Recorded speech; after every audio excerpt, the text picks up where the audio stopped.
If you have a PlayStation but don't have PlayStation Plus, what are you doing with your life? Do you like setting your hard-earned cash on fire and just watching it burn? PlayStation Plus is seriously one of the best deals out there if you play on a console. It's like a Steam sale, except a lot of it's actually free.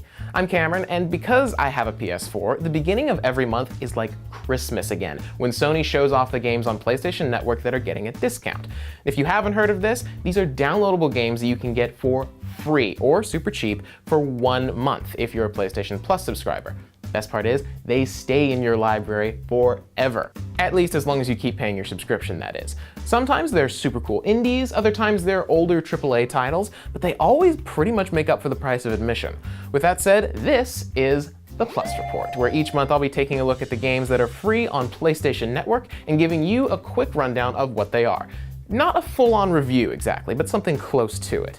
We've got 2 very different games to look at today, the first one being Tower of Guns. This is a first-person shooter mixed with a roguelike, meaning the levels are randomly generated, and when you die, that's the end of your run.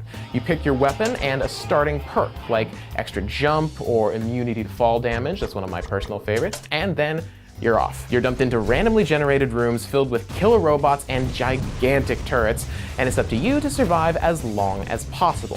Think Binding of Isaac, but in the first person and with bullets, not tears. Also, like Binding of Isaac, you get upgrades that give you random abilities. So more speed, more health, or more jumps. You know about double jumps? Yeah, that's cute. I've gotten quintuple jumps in Tower of Guns. That's 5 jumps at once. Now your gun doesn't change after you select it in the beginning, but it does upgrade as you collect blue gems. Now what's interesting is that every time you get hit, your gun downgrades, so you really don't want to get hit. Also, if you've ever played an old school PC shooter like Quake, that's what it feels like to play Tower of Guns. You move fast, really fast, and your shots move fairly slowly, so you need to lead your targets way more than you might be used to. I'm looking at you, Call of Duty players.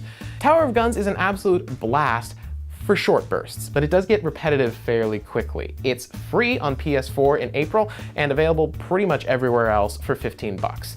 The other free game couldn't be more different if it tried. Never Alone is a fairly standard puzzle platformer where you play as a little girl from an Inupiat village in Alaska. You swap between her and an adorable little Arctic fox that follows her around, using both of their abilities to solve puzzles. To be honest, there's nothing too interesting about the gameplay. What is unique is the way the developers integrated Alaskan folklore into the game. A lot of the characters are based on traditional stories, and as you progress through the game, you unlock what are basically scenes from a documentary that teach you more about Inupiat culture. It's an interesting learning tool, but the controls are finicky, especially when it comes to throwing the little girl's bola, and the AI controlling your partner, either the girl or the fox, might as well not exist. It just stands there. Even if you've clearly opened a path for it, you have to take control and move it yourself. A small detail, I know, but it's really annoying. Never Alone is worth a try if you like platformers, but unless it's on sale like it is now, I really don't think it'd be worth it. Normally you can find it elsewhere for about 15 bucks.